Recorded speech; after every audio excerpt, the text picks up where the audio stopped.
Hvaljen Isus i Marija, dragi slušatelji, Radio Marija, evo nas opet u našoj emisiji Isus Krist je živ i On danas ozdravlja. Kao i uvijek, počet ćemo molitvom u ime Isusovo. U ime Otca i Sina i Duha Svetoga. Amen. U ime Isusovo uzimam vlast i vežem sve zle sile i snage u zraku, na zemlji, u vodi, u podzemlju, na onom svijetu, u prirodi i u vatri. Ti si Gospodina svim svemirom, dajem ti slavu u ime Tvoga stvorenja.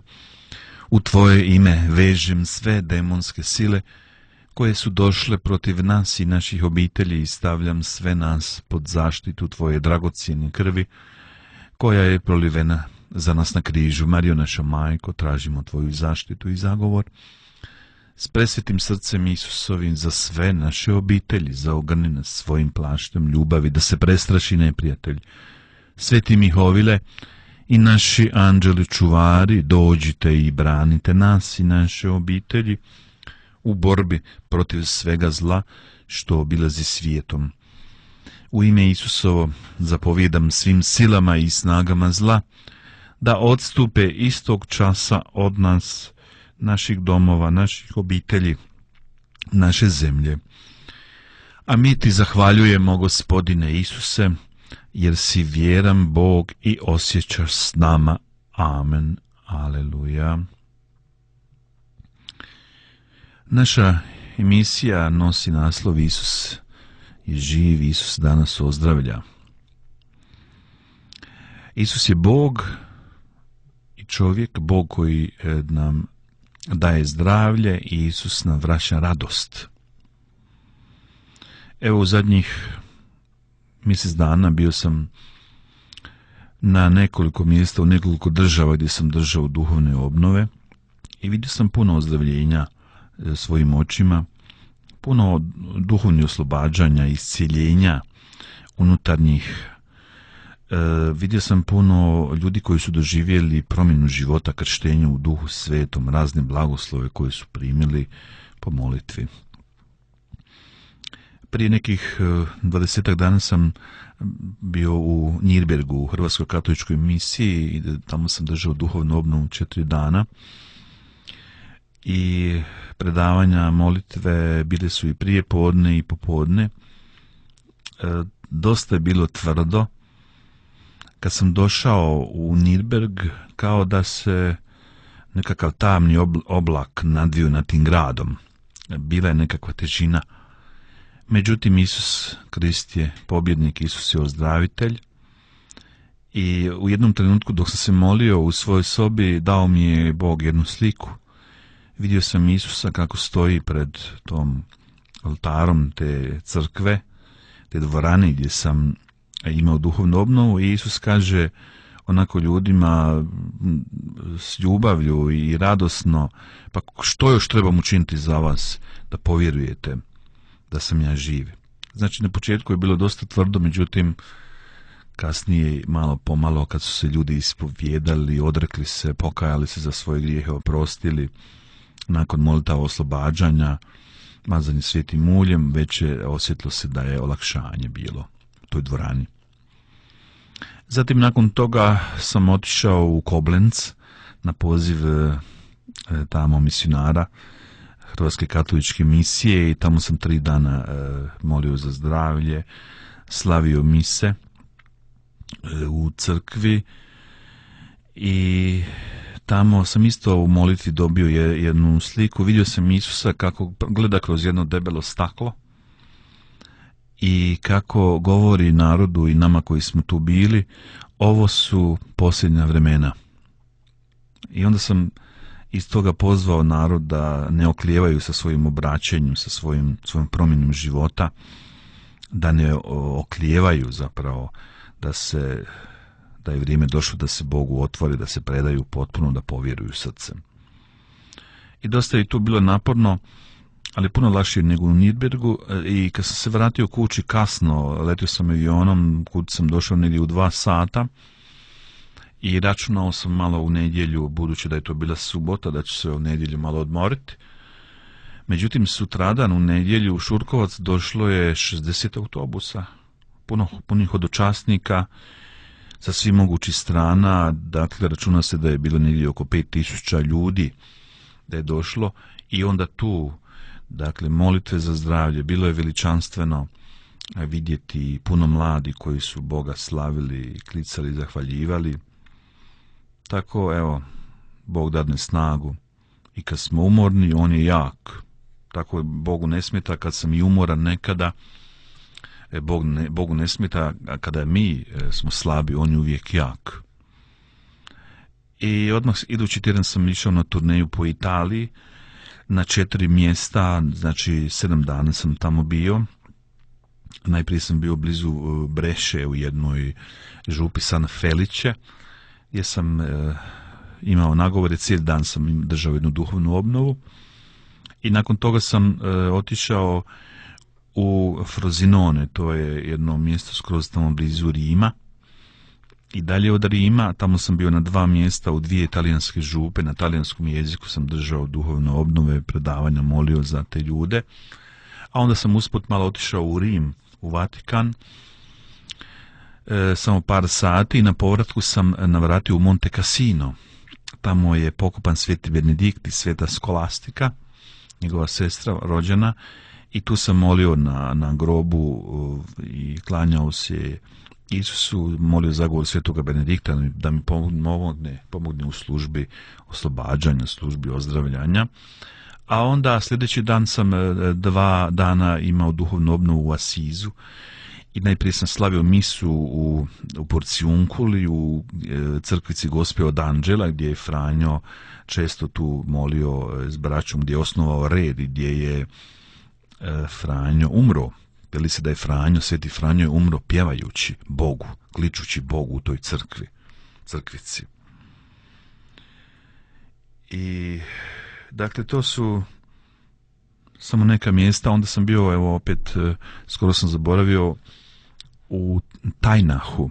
Tajnah je blizu Klagenfurta, tamo sam 4 dana imao u jednoj manjoj dvorani duhovnu obnovu, svećenik me je tamo pozvao i vrlo je bilo učinkovito. Većina su bili Austrijanci, bilo je nešto malo Hrvata i drugih.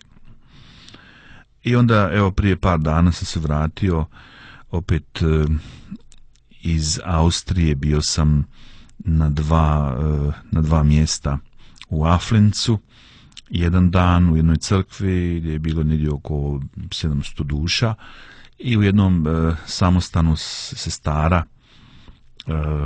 sestre od bezgrešnog srca Marina u Forau. Tu sam u jednoj dvorani, dakle u kapeli, držao duhovnu obnovu, molio za bolesne. I vidim na sve strane puno ozdravljenja, puno blagoslova Božjih, i naravno na povratku u župi, evo u subotu je došlo negdje oko 23 autobusa hodočasnika sa svih strana, plus auta i ostala prevozna sredstva, jučer oko 21.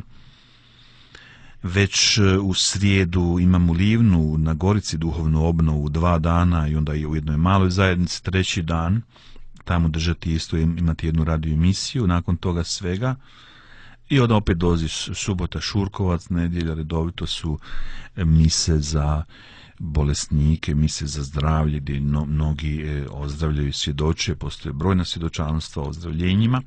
To možete pogledati na našoj župnoj stranci Župa Šurkovac. Postoje brojna svjedočenja ljudi koji su ozdravili po molitvi u ime Isusova. Jer, dragi prijatelji, Isus je isti jučer, danas i zauvijek. Ono što je Isus nekada činio, to čini i danas. I vjerujem, kad molim za bolesnike, kad polažem na njih ruke, ja vjerujem da su to Isusove ruke. Da Isusova snaga ide kroz ruke i da ozdravlja bolesne, ili naravno kad im pomazujem svetim uljem. Već sam vam govorio i prošli puta da postoje razni način kako možemo moliti za ozdravljenje. A nakon toga opet idem u Keln sljedeći tjedan. Tamo imam 3 dana duhovnu obnovu držati i za Nijemce i ostale koji se prijave. Želim vam zapravo reći da Isus radi i danas, on je živ, i ozdravljenja koja su se nekada činila, koja je Isus činio u evanđeljima, to se događa isto i danas. Zato je važno i povjerovati da Isus ozdravlja i moliti u ime Isusovom. Jedan put me jedna gospođa pitala, veličasni, da li ja smijem sama moliti za svoje zdravlje? Evo, pa rekao sam, pa naravno gospođo da možete moliti za svoje ozdravljenje. Evo, iz ovoga primjera to se vidi kako ljude je važno informirati o tome da oni isto mogu moliti za ozdravljenje i da je Božja volja da ozdrave. Ja ću vam u ovoj emisiji Isus i danas ozdravlja nekako protumačiti razloge zašto Isus Krist ozdravlja. Koji su to razlozi? Zbog čega Isus Krist ozdravlja? Dok nastavimo dalje u emisiji imat ćemo jedan glazbeni broj.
Isus želi naše cjelovito ozdravljenje, a ono je cjelovito kad smo mi ozdravljeni u duhu, duši i u tijelu. Evo, kao što sam spomenuo primjer ove žene, tako postoje isto mnogi kršćani koji su uvjereni da Bog daje bolest, da Bog daje ljudima žalost. I mogli bismo iz toga zaključiti da svatko onaj tko kaže da Bog daje bolest, da on jednostavno od Boga samoga pravi čudovište.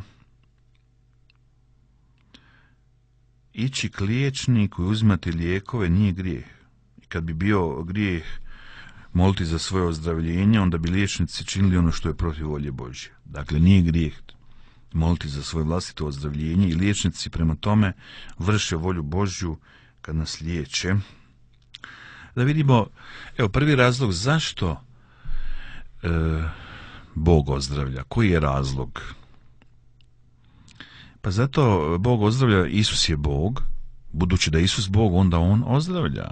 Kao što je Isus nekada ozdravljao prije više od 2000 godina, on to čini danas. Isus je Bog i čovjek, dakle Isus nije neko mitsko biće, Isus nije nekakva energija, Isus je osoba i njemu je stalo do čovjeka i budući da je Isus Bog, on čovjeka ozdravlja. Normalno je kad se molimo Isusu, kad imamo u njega povjerenja, pouzdanja, da nas Isus Hrist ozdravlja. Znači, to je prvi razlog zbog čega Isus ozdravlja, zato što je on Bog, on je Gospodin, Isus je Sin Božji, Isus je naš ozdravitelj, on je ljubljeni liječnik, on je nebeski liječnik, Isus je jaganjac Božji koji oduzima grijehe svijeta.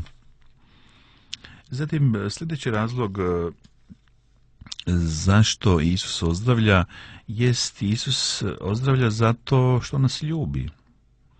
On ozdravlja iz sućuti, ozdravlja iz samilosti. Isusu je žao naroda. Evo imamo jedan primjer iz Evanđelja. Čitam sada. I dođe k Isusu jedan gubavac, klekne i zamoli ga: ako hoćeš, možeš me očistiti. Koji je bio Isusov odgovor? Isus ganut pruži ruku, dotače ga se, pa će mu: hoću, budi čist. I odmah nesta s njega gube i očisti se. Gospodine, ako hoćeš, možeš me ozdraviti. Taj gubavac u prvu ruku nije bio siguran je li volja Božja da on ozdravi, zato on i pita: ako hoćeš. Gospodin Isus je dotaknuo ono njegovo ako, kad je rekao: hoću i želim. Jer kod Isusa nema ako hoćeš. Jer mi znamo nekad govoriti ako Bog hoće, ako je volja Božja, ako Isus hoće, onda Isus ne zna uopće što bi napravio s nama. Jer kod Isusa je uvijek: ja hoću te ozdraviti i želim te ozdraviti. I amen. Želi li Isus i danas da ozdraviš? Što je rekao gubavcu? Ja želim. Isus tako i tebi kaže danas. Jer znamo iz Evanđelja da Isus nikoga nije odbio od koje je došao k njemu da ga ozdravi. Zato je volja Božja da budemo zdravi, a to opet ne znači da neće biti bolesnika. Znači, razlog zašto nas Isus ozdravlja je zato što nas ljubi, zato što Isusu žao nas, on se sažali nad bolesnicima, zapravo njega preplavi sućut. A ljubav je organ koji ozdravlja, kao što kažu da jedna kap meda privuče 1000 muha, a bure sirćeta ne privuče ni jednu. Tako Isus Krist i danas preko svojih službenika u svojoj crkvi ozdravlja kroz ljubav. Dakle, i često u evanđeljima vidimo kad bi Isus vidio toliki narod i opsjednute i kljaste i hrome i slijepe, veli se: Isus se sažali nad tim narodom i ozdravi sve njegove bolesnike.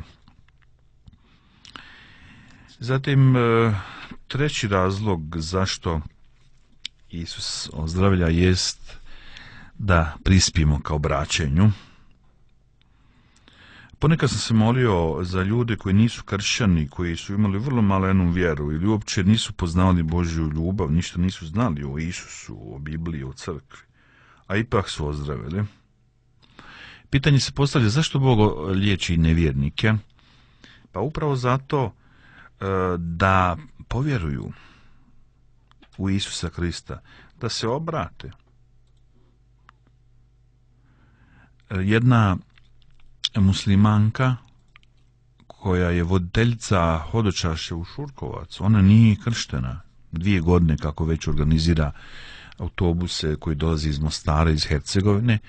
Nije krštena, ali ona je voditeljica hodočašća i naravno sprema se sada za krštenje. Ona je obraćena i sada treba primiti sakramente. Ona je upravo povjerovala jer je vidjela čudesa na duhovnim obnovama, vidjela ozdravljenja, vidjela toliku radost.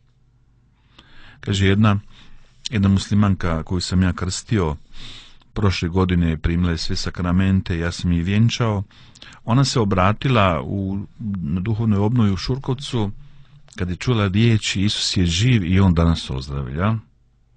I ona je bila sva izvan sebe, pa je svjedočila i rekla, pa zašto meni nitko nije to rekao prije da je Isus Krist živ? I to je njoj bilo dovoljno, čuti tu informaciju, tu vijest da je Isus danas živ, da ljubi čovjeka i da je Isus Krist i danas ozdravlja. Evo, na mnogim mjestima iz Svetoga pisma znamo da su se mnogi obratili kada je Isus liječio bolesnike, mnogi su povjerovali, tako isto u djelima apostolskim, kroz čudesa, kroz ozdravljenja koje su činili apostoli, jednostavno ljudi su se obraćali, oni su se mijenjali. Tako isto to se isto događa i danas. I ja mislim da je teško da se netko obrati, da se netko promijeni onako naravnim sredstvima. Treba uvijek sila Duha Svetoga, treba snaga odozgor, treba Duh Sveti da malo aktivira ljude, da pokrene njihovu vjeru. Duh Sveti treba propuhati. Danas mnoge kršćane koji jednostavno nisu zahvaćeni, mnogi spavaju, jedan duhovan san. I zato bi u našim crkvama trebalo više moliti za ozdravljenje, više moliti da Bog svoja čudesa učini, da obnovi svoja čudesa u svojoj crkvi i da se obrate oni koji nisu vjernici i oni koji vjeruju, onako imaju tradicionalnu vjeru, da Duh Sveti zapali njihovu vjeru, da ne budu mlakonje. Jer danas imamo problem u crkvi mlakih kršćana i mlaki kršćani ne vjeruju da Bog ozdravlja. Oni misle da je Bog strog, da Bog pretjeruje za opraštanjem, imaju krivu sliku o Bogu. I Bog je strog prema njima, ali oni su strogi prema Bogu. Oni misle da je Bog strog. Imaju potpuno krivo. Znači, Bog želi ozdravljati i danas kao što je nekada, da bismo prispjeli ka obraćenju. Zatim sljedeći razlog, zašto Isus Krist ozdravlja? Pa zato što to ozdravljenje i ozdravljenje danas, to je obećano u Svetom pismu. Bog je obećao da će ozdravljati i Bog ne može protiv svog obećanja. Evo, znamo da Božja obećanja, ona vise kao grozdovi u Bibliji, samo ih treba ubrati. Bog je mnogo toga obećao, između ostaloga i to da kad zavapimo da će čuti, da će reći evo me. Pa i bolesnik kad vapi, on isto vapi da ozdravi i Bog kaže evo me, hoću, ozdravi. To je obećanje, Bog ne može protiv svog obećanja. Da, na mnogo mjesta u Starom Zavjetu postoje obećanje od Gospodina da će se događati čudesa i znamenja i potrebno je samo nanovo vidjeti, protumačiti i povjerovati da nas Bog hoće ozdraviti. Evo kod proroka Izaije čitamo ovako: a on je naše bolesti ponio, naše boli nase uzeo. Tko je on? To nije prorok Izaija, nego je to sluga patnik, to je Isus. Božja je volja da budemo zdravi u duhu, duši i u tijelu. U knjizi Izlaska piše ovako: Jahve, ja sam Jahve koji dajem zdravlje. A u psalmu piše dalje: on liječi one koji su srca skršena i povija rane njihove.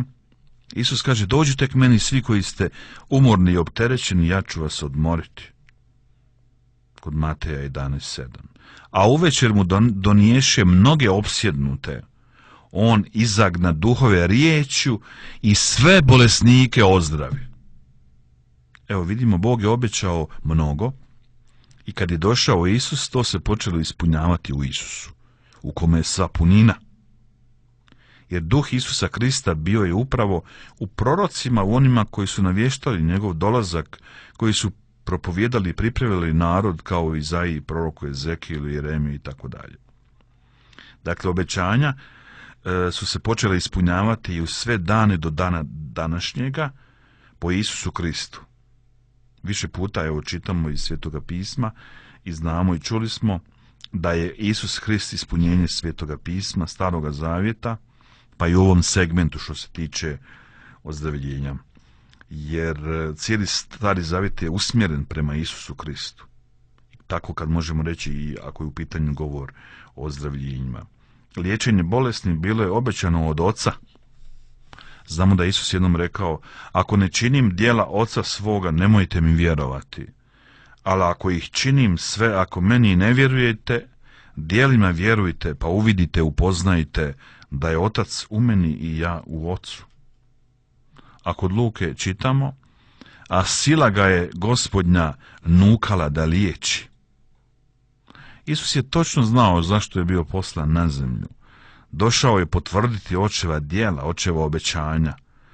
A čudesa i ozdravljenja potvrđuju što je rečeno u pismima. Isus liječi da potvrdi Očevo obećanje i ono što je u pismu zapisano. Evo sad ćemo isto jednu pjesmu zapjevati, malo se odmoriti i onda nastaviti dalje.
Obećao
Dalje u našoj emisiji Isus Krist je živ i danas ozdravlja. Znači, čuli smo prije nego je podnio smrt i uskrsnuće, Isus je ozdravljao bolesne. I poslije njegove smrti i uskrsnuća, Isus ozdravlja po rukama, po molitvama apostola, učenika. Evo, po našim molitvama, po molitvama bilo kojeg vjernika, kako je rečeno u Markovu evanđelju, na nemoćnike će ruke polagati i bit će im dobro. On je počeo i tome nema kraja. Dakle, Isus je počeo ozdravljati, to se nastavlja. I zapravo želi nam pokazati Isus snagu svoje krvi, snagu svog otkupljenja kad ozdravlja ljude. Zato je velika snaga Kristove krvi. I često znam iz svoga iskustva, kad se zaziva Kristova krv, ljudi bivaju oslobođeni i ozdravljeni od svih svojih unutarnjih rana, jer krv Isusa Krista bila je prolivena za otpuštenje grijeha i omogućila nama da danas ozdravimo i mi ozdravljamo po Kristovoj krvi, po križu Kristovu, po Kristovim ranama. Kad se spomene krv Kristova, đavao bježi.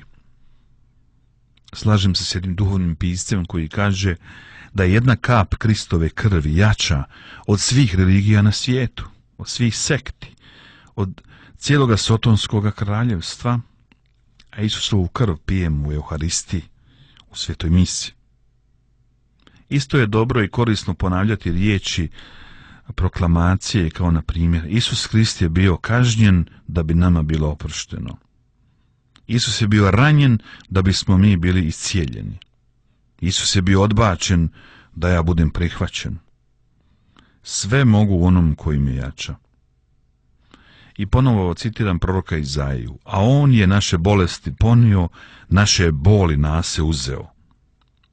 Dok smo mi držali da ga Bog bije i ponižava, za naše grijehe probodoše njega, za opačine naše njega satriješe. Na njega pade kazna radi našega mira, njegove nas rane iscijeliše. Kroz Isusovu prolivenu krv na križu mi smo oslobođeni od svake bolesti duše i tijela. To je sve Isus učinio za nas. Hvala i slava Isusu. I još jedna stvar koja je vrlo zanimljiva u službi ozdravljanja, svakako je prisutnost Božjega neprijatelja, koji je u ostalom prvi i započeo taj smrtonosni lanac bolesti i smrti. On je naveo čovjeka na grijeh, a Sveti Toma Akvinski kaže da je grijeh uzrok bolesti.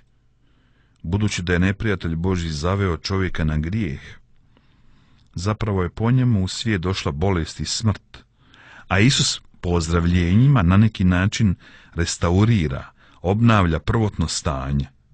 I to je indirektna borba između njega i Sotone. Dakle, bili se tu još mogao naći neki razlog zašto Isus liječi. Upravo, dakle, Isus liječi da raskrinka đavolska djela. Jer Isus je već Sotonu pobjedio na križu, a Sotona je po kršćanskom vjerovanju u paklu i u svijetu. I oslobađajući ljude od demona i danas liječeći bolesno tijelo, bolesne ljude, Isus razotkriva, raskrinkava neprijatelja Božjega i time pokazuje snagu svoga otkupljenja. Krist spašava od Sotone i ozdravlja. Isus nije poslan na zemlju da stvara probleme. Riječ Božja kaže, tko čini grijeh od đavla je, jer đavao griješi od početka. Zato se pojavi Sin Božji da razori đavolska djela. Evo svakako malo treba napraviti jednu malu digresiju. Ako se baviš okultnim stvarima ili ideš k Sotoni po pomoć na bioenergiju, bioenergija znači liječiti pomoću demona, onda te đavao kazni bolešću. Isus te želi osloboditi od toga. A đavao želi da vjeruješ u bolest, a Bog želi da vjeruješ u zdravlje. Poznajem puno ljudi koji kažu da im je Bog dao bolest, umjesto da kažu da im je đavao dao bolest. U djelima apostolskim u Kornelijevoj kući Petar je rekao okupljenom narodu: vi znate što se događalo po svoj Judeji, počevši od Galileje nakon krštenja koje je propovijedao Ivan. Kako Isusa iz Nazareta Bog pomaza Duhom Svetim i snagom, njega koji je Isus bijaše s njime, prošao je zemljom čineći dobro i ozdravljajući sve one kojima bijaše ovladao đavao. Znači, Bog ne šalje bolest, već zdravlje. Zdravlje duše i tijela je najveća Božja želja. Znači, razlog zašto Isus ozdravlja jest da Isus razori ono što želi neprijatelj, da razara neprijateljska djela. Evo još ćemo zapjevati jednu pjesmu pa ćemo nastaviti.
Kod svetoga Ivana stoji ovako zapisano: zaista kažem vam, tko vjeruje u mene i on će činiti djela koja ja činim, činit će i veća od ovih, jer ja idem k Otcu. I što god zaištete u moje ime učinit ću, da se proslavi Otac u Sinu. Ma što me zamolili u moje ime, ja ću to učiniti. Ono što je Isus rekao o ozdravljenjima, prva crkva i apostoli držali su ga za riječ, držali su ono što je Isus rekao. I u djelima apostolskim čitamo kada je Petar molio, rekao je ovako: Oče, pruži ruku da se po imenu sluge tvoga Isusa događaju ozdravljenja i čudesni znaci. I mjesto se potreslo i zbilja su se događala čudesa i ozdravljenja. Prva crkva je zato bila snažna i vatrena, a to je ono što nam treba danas. I po tim ozdravljenjima koja Isus čini danas mi vidimo kako smo dragocjeni u Božjim očima i kako Bog nije zaboravio svoj narod, nego je narod zaboravio njega i krivo ga je tumačio. I on je krivio Boga često za svoje nesreće, a zapravo sami smo krivi, a i neprijatelj Božji tu kumuje svojim nesrećama. Uvijek je Bog dežurni krivac što god se dogodilo. Ako netko strada u prometnoj nesreći, ili počini samoubojstvo, ili se razboli, ili dođe poplava, uvijek postoje optužbe, a mi znamo tko optužuje, da je to neprijatelj.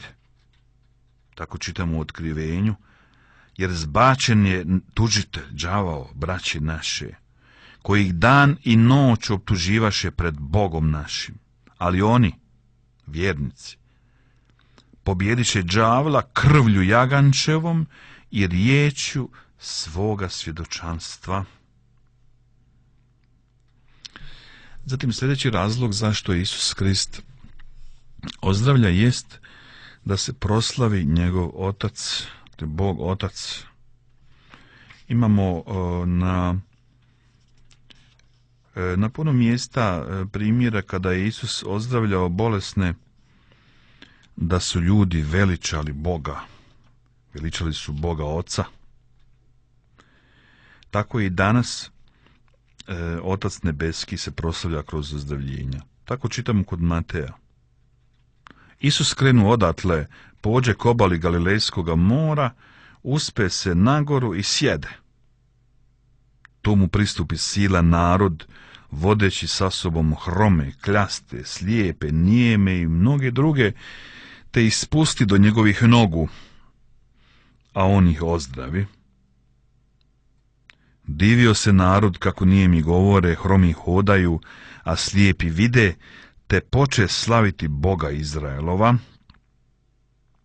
Kao i u drugom slučaju kada Isus ozdravio uzetoga mladića, kojega su spustili kroz krov.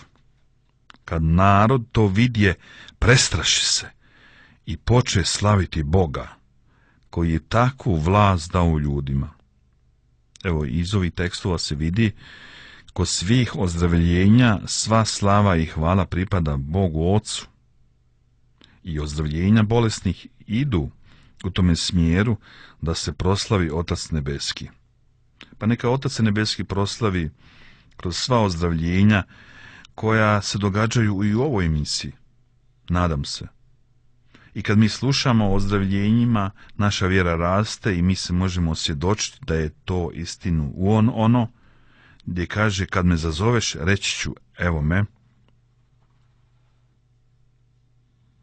Evo, dragi prijatelji, slušatelji Radio Marije, pokušao sam nekako ukratko objasniti, protumačiti 7 razloga zašto Isus Krist ozdravlja.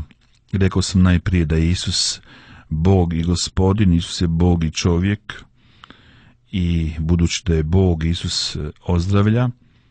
Zatim Isus ozdravlja zato što ljubi čovjeka. Mi smo ljubljeni od Boga, ljubljeni smo djeca Božja, mi smo dragocjeni u Božjim očima, mi smo Isusu važni. I Isus kroz samilost, kroz sažaljenje, kroz sućut, kroz ganuće, Isus ozdravlja, a ljubav je ona koja ozdravlja.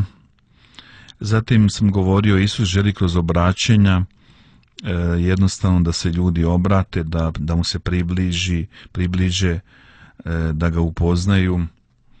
Kroz obraćenje se pokazuje da Bog nije zaboravio svoj narod, Bog je obećao da će ozdravljati, Bog u Starom Zavjetu je ozdravljao i preko proroka i direktno. naravno onda je Isus samo to nastavio. Zatim ozdravljenja idu u tome pravcu da se očituje snaga Isusove krvi, dakle Isusova križa, Isusove muke. Zato danas kada razmatramo put križa, mi ozdravljamo, zato molimo muko Kristova okrijepi me, Kristova muka nas krijepi, ona nas liječi.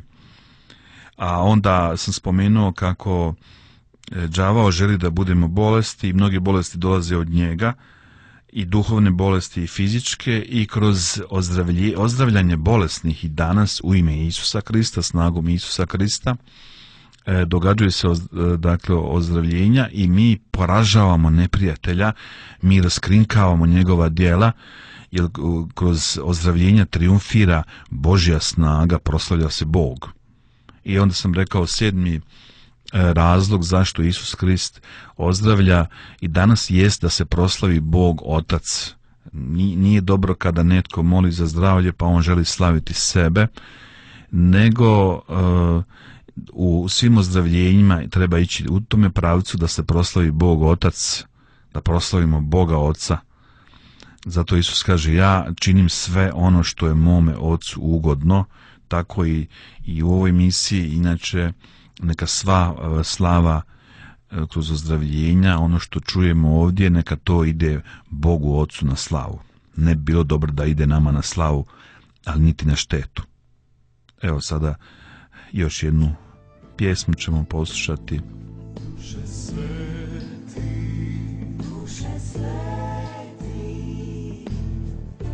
dođi sa vatrom.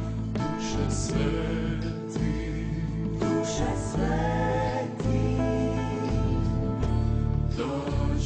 sa vatrom.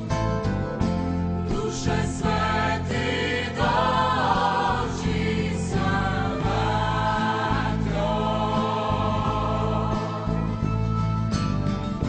Duše sveti, dođi sa vatrom.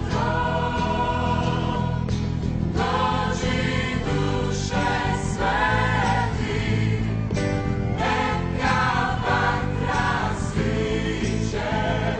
Dođi duše sveti, neka vatra sviće. Neka vatra sviće, neka vatra sviće, neka vatra sviće, neka vatra sviće, neka vatra sviće, neka vatra sviće, neka vatra sviće, neka vatra sviće. Evo, dragi slušatelji, govorio sam o tome da postoje 7 razloga zašto Isus liječi i danas i zašto je liječio u prošlosti. Sigurno da tih razloga ima i puno više, ali sam ovaj broj 7 izabrao jer je to biblijski broj. Kao što postoji 7 razloga zašto Isus ozdravlja, tako postoji 7 nevidljivih prepreka zbog čega ne možemo primiti ozdravljenje i iscijeljenje koje nam dragi Bog želi dati. O tim preprekama ću govoriti u sljedećoj emisiji, a sada slijedi jedna molitva za ozdravljenje i to na daljinu. Dok molim, vi prignite svoje glave i zamislite da Isus sada dolazi k vama, uskrsli Gospodin, da polaže na vas ruke, da vam on govori riječi ljubavi. Dopusti sad Isusu da te ozdravi. Dopusti da ti se Isus miluje, da te dotakne, da te pomiluje, da te oslobodi od tebe samoga. Dopusti da Isus uđe u tvoj život, da iscijeli tvoje rane, duše i srca. Gospodine Isuse Kriste, ja te molim za sve slušatelje Radio Marije sada na daljinu, da ih ozdraviš svojom ljubavlju, svojim milosrđem. Molimo te najprije za sve one koji imaju česte glavobolje, migrene, vrtoglavice, koji imaju oštećen mozak, problema s kosom ili imaju tumor na mozgu, razne ciste na mozgu. Pomaži njihove glave svojim svetim duhom, oslobodi ih od bolesti epilepsije, udijeli im nove živce, novi mozak. Smiluj se, Gospodine Isuse, njihovim očima, udijeli im dobar vid, ozdravi njihove duhovne oči, ozdravi njihove duhovne uši, da mogu čuti tvoj glas. Smiluj se njihovim ušima, ozdravi njihove uši da mogu čuti tvoju radosnu vijest. Molimo te za one koji imaju problema sa zubima, sa desnima, sa čeljusti, sa jezikom, da ih ozdraviš. Ozdravi od bolesti štitnjače, bolesti grla, krajnika, od svih upala, alergija, virusa. Neka tvoja presveta krv, Gospodine Isuse, prostruji njihovim vratom, potpuno ih ozdravi. U ime Isusa Krista neka ostupi duh straha, duh depresije, duh slabosti, tlačenja, duh umora, duh oholosti, zavisti, duh boli, bolesti. O Gospodine, donosim ti one koji imaju problema sa ramenima, laktovima, prstima, ojačaj njihove ruke, njihove kosti, ozdravi njihovu kožu. U ime Isusa Krista, umrlog i uskrslog, zapovjedam svakoj kralježnici da se ispravi, da duh skolioze napusti one koji imaju tu bolest, da se kosti poredaju. U ime Isusa iz Nazareta, u sili Duha Svetoga, zapovjedam svim kralježnicima da dođu na svoje mjesto. O Gospodine, osobito dotakni one koji imaju problema sa bronhitisom, astmom, sa disanjem. Neka tvoja presveta krv, molimo te, pročisti njihova pluća sada skroz naskroz, da mogu udahnuti tvoga svetoga duha. U ime Isusovo zapovjedam duhu dijabetisa da napusti svako tijelo. Neka se u ime Isusa Krista stvori nova gušterača. Neka u ime Isusovo ozdravi svako srce. U ime Isusa Krista zapovjedam da se stvori novo fizičko srce. O Gospodine, molimo te da živa voda Duha Svetoga sada poteče venama koje dolaze do srca. U ime Isusovo neka ozdravi jetra, unutarnji organi, neka ozdravi želudac i crijeva. U ime Isusovo zapovjedam da ozdravi prostata, mokraćni mjehur, neka se svi kamenci u žuči rastope, neka nestanu u Isusovo ime. U ime Isusa Krista neka ostupi svaki duh bolesti. Molimo te, Gospodine Isuse, da neka tvoja krv ozdravi njihovu krv. Udijeli im transfuziju svoje božanske krvi. Udijeli im novi krvotok. Sveti Mihovile, ja te molim u ime Isusa iz Nazareta, odveži one koji su svezani, koje je đavao svezao. Svojim mačem probudi zle duhove i baci ih pod noge Gospodina Isusa. U ime Isusovo zapovjedam da ozdrave kukovi, genitalni, seksualni organi. Vi koji ste neplodni, bračni parovi, budite plodni. Vi koji živite u prokletstvu, prihvatite da vam Bog daje blagoslov, želi da živite u blagostanju, u zdravlju. Prihvati, odluči se za ozdravljenje, odluči se biti zdravi, odluči se sada živjeti u blagoslovu, u miru, odluči se za radost. O Gospodine Isuse, molimo te da ozdravi sve one koji imaju težinu u nogama, bolesne imaju meniskuse, ligamente. U ime Isusovo zapovjedam da se stvore novi lukovi na stopalima, da oni koji imaju ispuštena stopala sada ozdrave. O Gospodine Isuse, digni ono što nisi ti, što nije od tebe. Obnovi svoja čudesa i znakove danas, da svi povjeruju, da se obrate, da vidi da si ti jedini spasitelj svijeta i Gospodin. Dotakni ona srca koja su tvrda, koja su kamena, ledena, udijeli im, Gospodine, srce od mesa. Molimo te, Gospodine Isuse, neka tvoja sila koja ozdravlja uđe sada u njihova tijela i potpuno ih ojača, vrati na prijašnje dužnosti, ispuni ih svojom snagom, krsti ih Duhom Svetim, zapečati ih Duhom Svetim, operi ih, Gospodine Isuse, od glave do pete u svojoj krvi i podari im svima mir i zdravlje. Hvala ti, slava Gospodine Isuse. Amen. Bože moj, Isus, slava Bogu. Amen. Aleluja. Evo, ovom molitvom za zdravlje završili smo još jednu našu emisiju koja nosi naslov Isus Krist je živ i on danas ozdravlja. Ja vas srdačno pozdravljam ovdje iz studija Radio Marije u Banja Luci. Ja sam dr. Fra Ivo Pavić, voditelj emisije, i za pultom kao tonski realizator Lado Jakovljević. Hvaljen Isus i Marija, Bog vas blagoslovio i laku noć.